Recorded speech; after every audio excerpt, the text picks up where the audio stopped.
Bismillahirrahmanirrahim. Assalamualaikum warahmatullahi wabarakatuh. Alhamdulillahirrabbilalamin. Puji syukur kami panjatkan kepada kehadirat Allah Subhanahu wa Ta'ala yang telah memberikan nikmat sehat sehingga kita dapat berkumpul dan beraktivitas pada hari ini. Salawat dan salam tak lupa kami junjungkan kepada Nabi besar Muhammad Sallallahu Alaihi Wasallam. Allahumma sholli wa sallim wa barik alaihi. Dan tak lupa saya ucapkan terima kasih banyak kepada Bapak Komarul Huda MKom PhD selaku dosen mata kuliah Enterprise Arsitektur yang telah memberikan kesempatan kepada kelompok kami untuk mempresentasikan hasil diskusi kelompok kami terkait materi foundation. Next selanjutnya.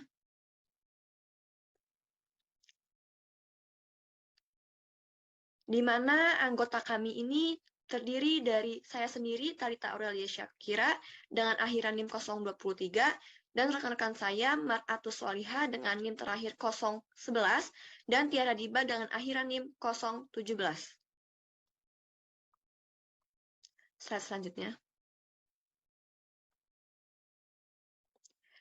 Pada materi kali ini, terdiri dari beberapa subbab, di antaranya Getting to Grips with Architectural Complexity, kemudian Describing Enterprise Architectures, dan Picture, Models, and Semantics.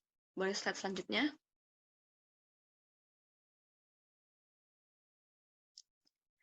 Pada materi Getting to Grips with Architectural Complexity, terdiri dari beberapa submateri, di antaranya Compositionality dan Integration of Architectural Domains. Boleh slide selanjutnya.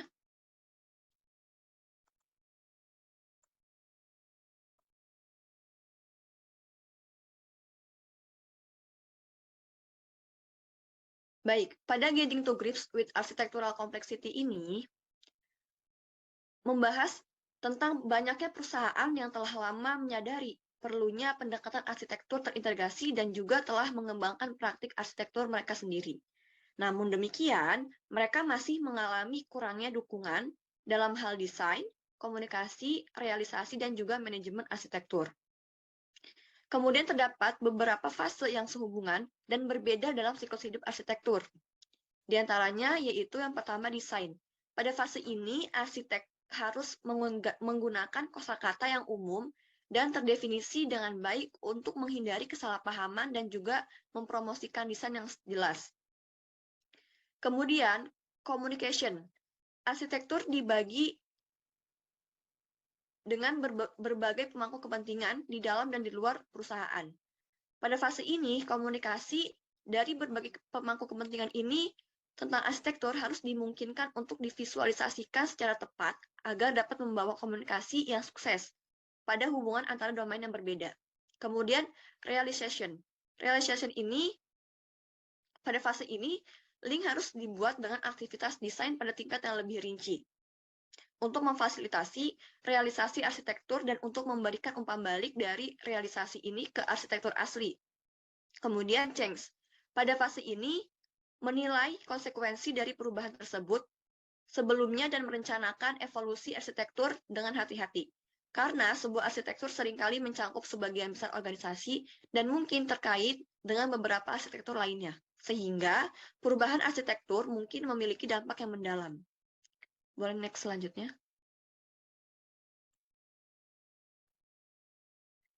Pembahasan selanjutnya itu compositionality. Saat ini, arsitektur perusahaan terdiri dari banyak model heterogen dan deskripsi lainnya. Dengan hubungan tidak jelas atau sama sekali tidak ada dan kurangnya koherensi dan visi secara umum, penggerak utama dalam masalah ini adalah kompleksitas arsitektur, hubungan mereka, dan penggunanya. Banyak arsitektur yang berbeda pandangan dalam arsitektur hidup yang berdampingan dalam suatu perusahaan. Arsitektur ini perlu dipahami oleh masing-masing pemangku kepentingan yang berbeda. Koneksi dan ketergantungan yang ada di antara pandangan yang berbeda ini membuat hidup semakin sulit, sehingga manajemen dan kontrol dari arsitektur suatu perusahaan yang terhubung ini sangat kompleks. Pendekatan standar untuk menangani kompleksitas sistem adalah dengan menggunakan pendekatan komposisi yang dimana membedakan antara bagian-bagian dari suatu sistem dan hubungan antara bagian-bagian inti atau bagian lainnya. Untuk memahami sistem informasi suatu perusahaan sebagai perangkat sistem dan hubungan mereka, harus penting memahami perusahaan sebagai serangkaian proses bisnis dan juga hubungan di antara mereka. Komposisi juga memainkan peran sentral dalam pendekatan arsitektur. Selain itu, komposisi juga berperan ketika berbagai sudut pandang pada suatu sistem didefinisikan, dan jenis terakhir dari dekomposisi biasanya memiliki fungsional, dalam arti bahwa fungsionalitas arsitektur didekomposisi dalam fungsionalitas bagian-bagiannya dan hubungannya. Boleh slide selanjutnya.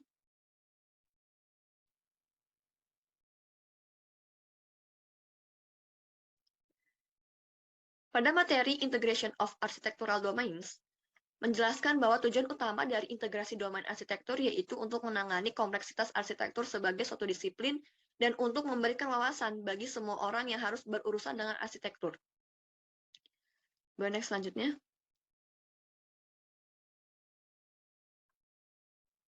Di sini terdapat heterogeneous architectural domains.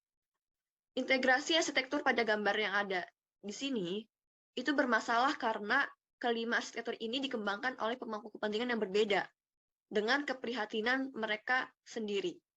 Dengan mengaitkan arsitektur berarti menghubungkan ide-ide para pemangku kepentingan yang berbeda pula, yang sebagian besar tetap implisit. Konsekuensinya adalah sering tidak dapat berasumsi untuk memiliki pemetaan satu kesatu yang lengkap dan yang terbaik. Yang dapat kita minta adalah bahwa pandangan dalam beberapa hal konsistensi satu sama lain. Hal ini sering disebut masalah penyelarasan. Dan contoh UML BPMN disebut masalah keselarasan bisnis teknologi informasi.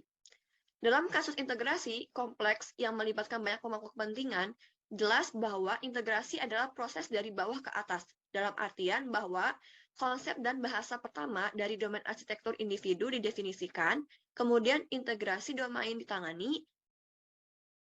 Selanjutnya, diagram arsitektur yang sering disalahartikan karena fakta bahwa setiap pemangku kepentingan menafsirkan gambar dengan caranya sendiri. Konsep arsitektur juga sering disalahartikan. Hal ini menyebabkan standar IEEE 1471 yang memiliki ambisi untuk menjelaskan ambiguitas ini terkadang berbeda.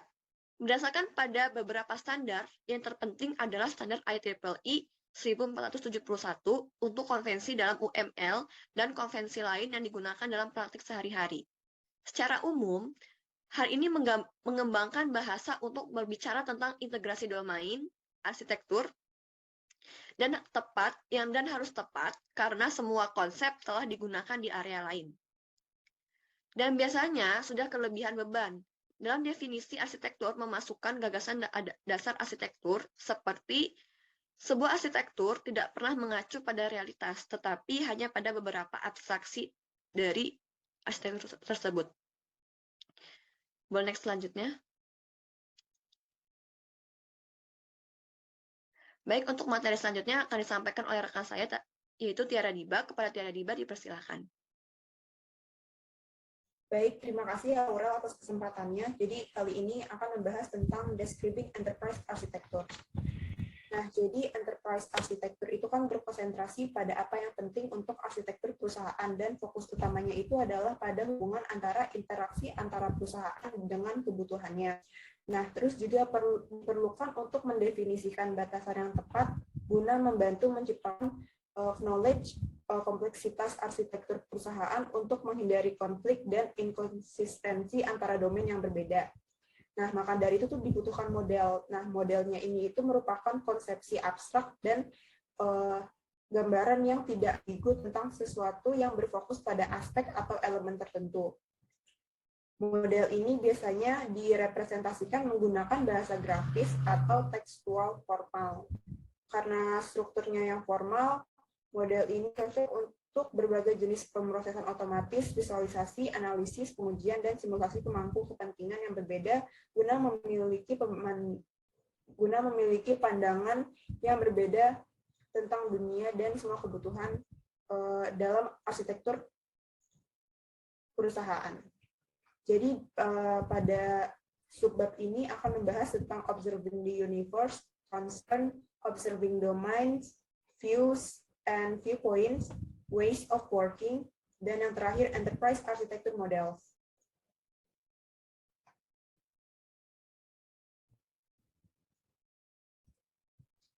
Baik. Jadi observing the universe ini maksudnya adalah bahwa viewer itu adalah pemangku kepentingan dari bagian sistem organisasi, teknis, atau semua lain yang membentuk perusahaan. Perusahaan itu merupakan alam semesta yang diamati oleh viewer. Nah, konsepsi dari alam semesta ini disebut arsitektur perusahaan. Representasi arsitektur ini merupakan deskripsi arsitektur yang berisi model arsitektur. Tetapi selain itu juga berisikan tentang deskripsi tekstual. Slide selanjutnya. Lalu slide selanjutnya akan membahas tentang concern.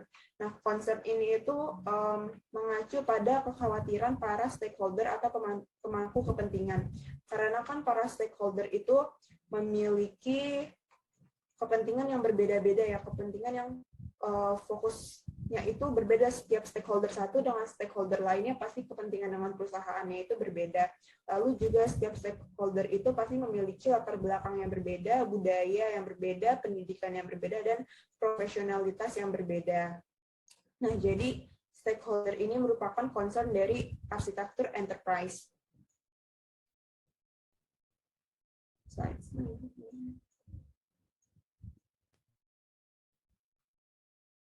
Lalu selanjutnya akan membahas tentang observing domains.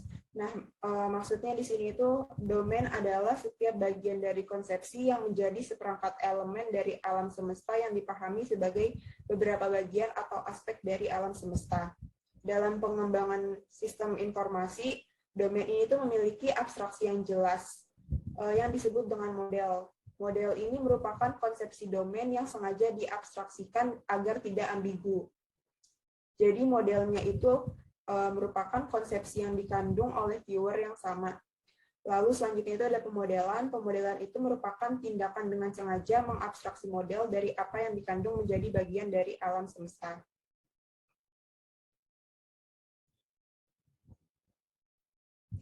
Lalu selanjutnya akan membahas tentang view dan viewpoints. Kekhawatiran di stakeholder ini kan pasti menentukan bagaimana arsitektur perusahaan akan dibuat agar relevan. Nah, agar pemangku kepentingan ini mendapatkan pandangan khusus dengan arsitektur yang berfokus pada kekhawatiran mereka dan membuang informasi yang tidak perlu, maka dibutuhkan standar yang sesuai untuk memenuhi kebutuhan perusahaan. Standar yang dimaksud itu adalah standar ISO, IEC, IEEE 42010 yang mendefinisikan pandangan dan sudut pandangnya itu sebagai pandangan itu mengekspresikan arsitektur sistem yang menarik dari perspektif satu atau lebih pemangku kepentingan untuk mengatasi masalah tertentu menggunakan konvensi yang ditetapkan oleh sudut pandangnya. Lalu sudut pandang itu merupakan spesifikasi konvensi untuk membangun, menafsirkan, menggunakan, dan menganalisis satu jenis pandangan arsitektur. Slide selanjutnya.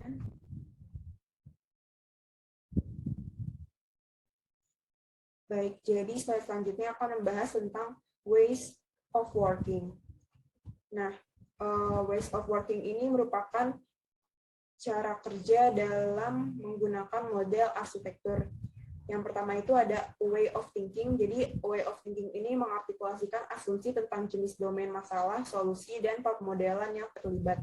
Lalu yang kedua ada way of modeling, yaitu mengidentifikasikan konsep inti bahasa yang dapat digunakan untuk menunjukkan, menganalisis, memvisualisasikan, atau mengimajinasikan deskripsi arsitektur. Lalu yang ketiga itu adalah a way of communicating, yaitu menggambarkan bagaimana konsep abstrak dari cara pemodelan dikomunikasikan kepada manusia. Jadi dalam hal ini itu merupakan notasi tekstual atau grafis yang dapat dimengerti oleh manusia. Lalu yang keempat itu ada a way of working. A way of working ini merupakan struktur bagian dari suatu sistem dikembangkan untuk mendefinisikan tugas-tugas yang di dalamnya itu terdapat subtugas, pemesanan tugas yang akan dilakukan sebagian besar dari proses pengembangan. Nah, selanjutnya akan memberikan pedoman atau saran tentang bagaimana tugas-tugas ini harus dilakukan. Yang kelima ada a way of supporting, yaitu merupakan dukungan yang ditawarkan atau yaitu merupakan dukungan yang ditawarkan untuk penanganan dengan membuat, menyajikan, dan memodifikasi model dan tampilan. Nah, a way of supporting ini mendukung beberapa bentuk dalam alat terkomputerisasi. Lalu yang terakhir adalah a way of using yang mengidentifikasikan bentuk heuristik. Jadi a way of using ini mendefinisikan situasi kelas pemangku kepentingan atau stakeholder dan kekhawatiran yang paling cocok untuk model atau sudut pandang tertentu. Lalu yang kedua itu memberikan panduan dalam menyesuaikan sudut pandang dengan situasi tertentu, kelas pemangku kepentingan, dan keprihatinan mereka.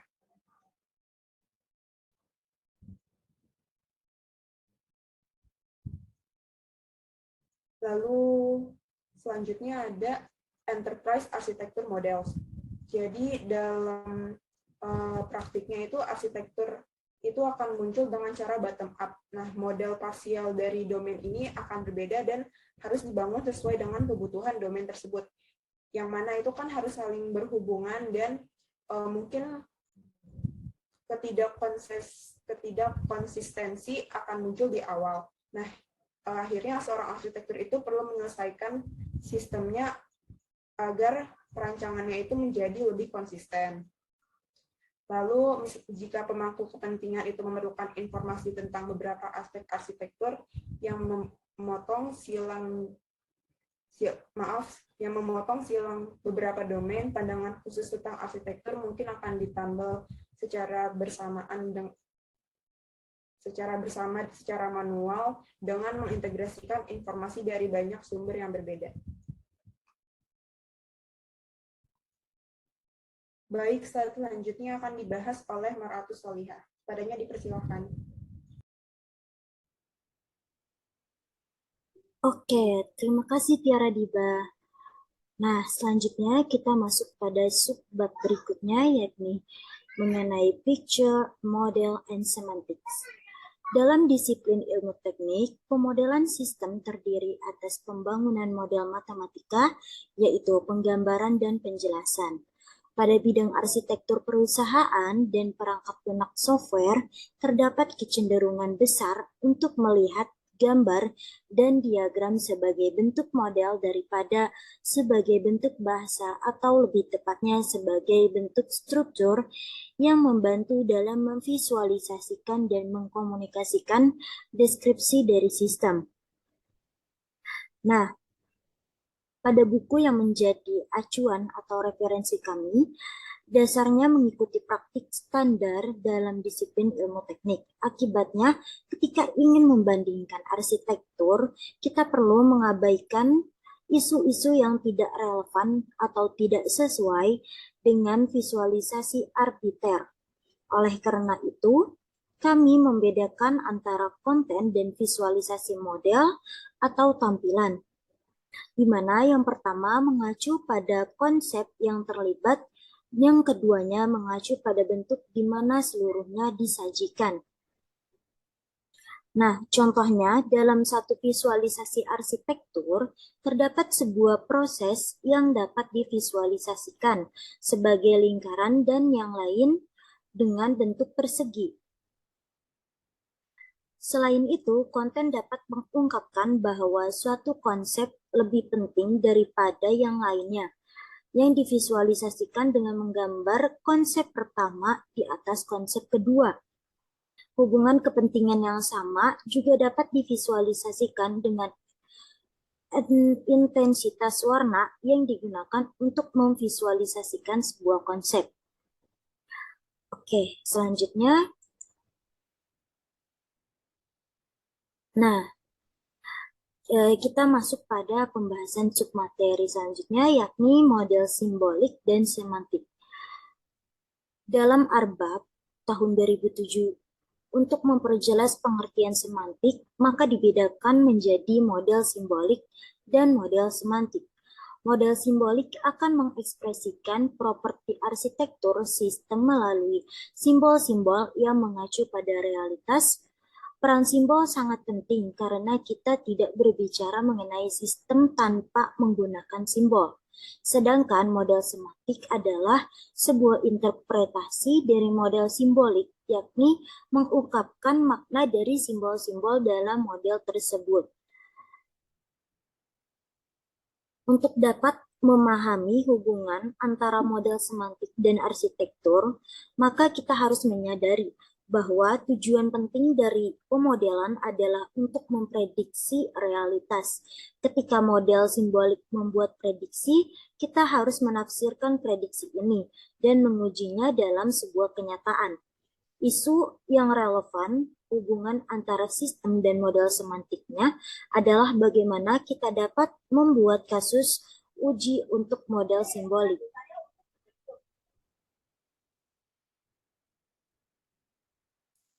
Nah, selanjutnya ini kita masuk kepada beberapa cara untuk memvisualisasikan hubungan antara 4 konsep sentral perusahaan, arsitektur, model simbolik, dan juga model semantik. Nah, seperti yang terlihat pada gambar, keempat konsep tersebut merupakan berhubungan dan digunakan dalam rekayasa baik untuk informal maupun formal. Perbedaan relevan yang ditekankan antara model simbolik dan semantik adalah perbedaan yang hanya merujuk pada realitas dengan menafsirkan simbol dari model simbolik. Dan kedua, sebuah arsitektur dapat diekspresikan oleh beberapa model simbolik dan satu model simbolik pada gilirannya dapat diinterpretasikan oleh beberapa model semantik. Misalnya, dalam mendefinisikan model semantik terpisah untuk kinerja dan biaya sistem yang diekspresikan oleh satu model simbolik, yaitu UML. Pada arsitektur seringkali dibuat perbedaan antara semantik arsitektural dan semantik formal bahasa pemodelan. Oke, selanjutnya.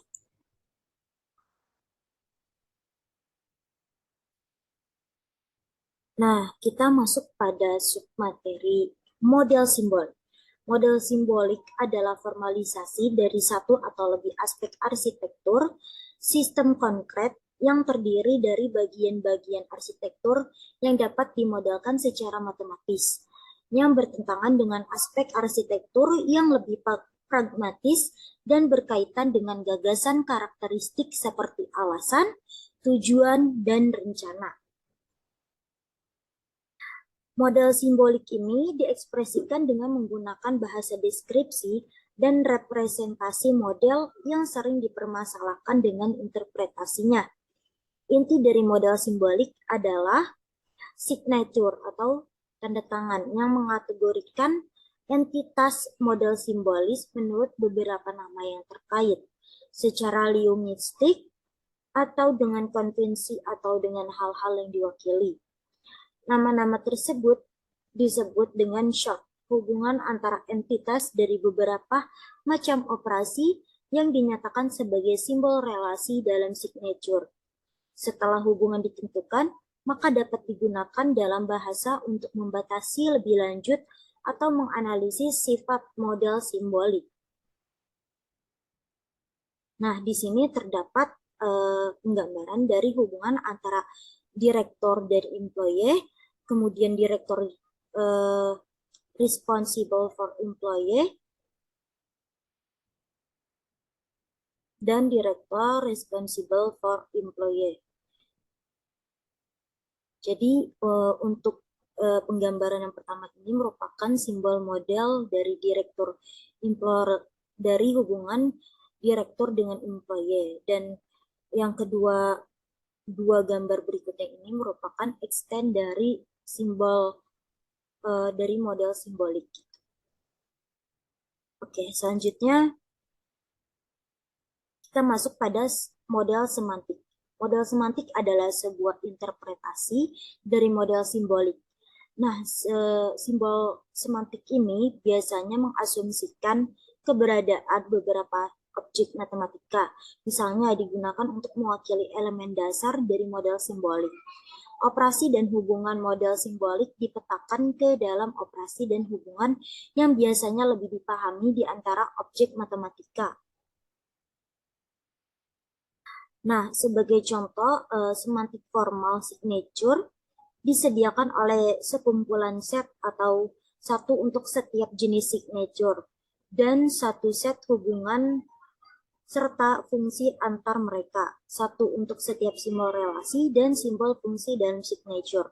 Secara umum, mungkin banyak interpretasi yang berbeda untuk model simbolik yang sama. Hal ini mencerminkan bahwa intuisi memungkinkan adanya banyak arsitektur yang sesuai dengan deskripsi arsitektur tertentu.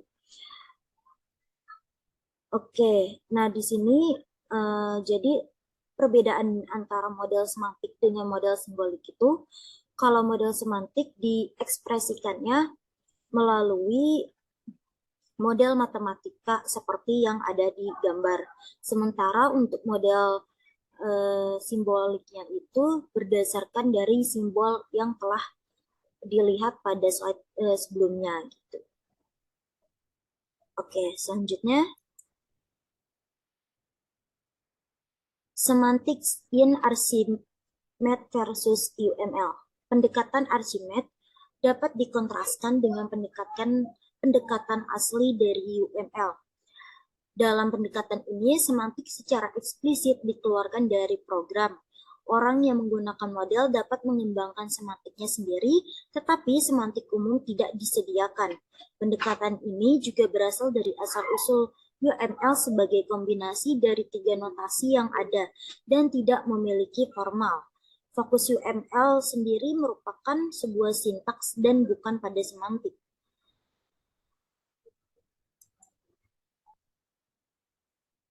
Baik, mungkin dari kami cukup sekian, kurang lebihnya mohon maaf. Wabillahi taufiq wal hidayah. Wassalamualaikum warahmatullahi wabarakatuh.